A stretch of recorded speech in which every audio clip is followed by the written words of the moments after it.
मथुरा में हत्या का एक सनसनीखेज मामला सामने आया। यहां दुल्हन की गोली मारकर हत्या कर दी गई। वरमाला के बाद दुल्हन की गोली मारकर हत्या मंडप में ही कर दी गई और वहीं पर उसकी मौत हो गई। थाना नौझील क्षेत्र के मुबारकपुर गांव की ये वारदात है। एक तरफा मोहब्बत में इस हत्या का शक है।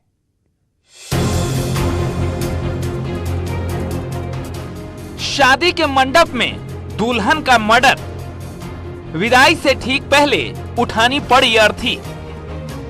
एक तरफा प्यार में सिरफिरे ने मार डाला। फेरे से पहले दुल्हन की ले ली जान।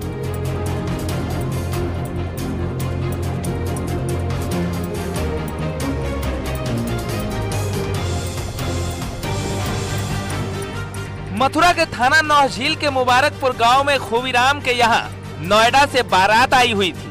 काजल की शादी हो रही थी। सभी लोग खुशी खुशी रस्म अदा कर रहे थे।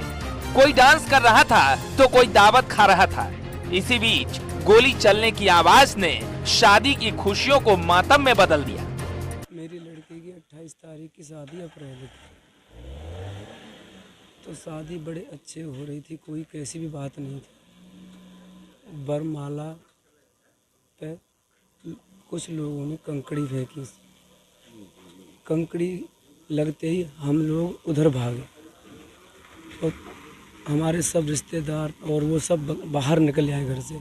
हम ऐसे करके जब घूम के आए तो अनीस नाम के लड़के ने, हमारे गांव का ही जाट परिवार से, उसने हमारी लड़की के और चेहरे पे यहाँ पे गोली मारी। सर, परिजनों की माने तो गांव का रहने वाला अनीश काजल से एक तरफा मोहब्बत करता था, लेकिन काजल ने उसकी मोहब्बत को ठुकरा दिया था, जिसके बाद वो काजल को परेशान करने लगा और शादी की रात काजल की गोली मारकर हत्या कर दी।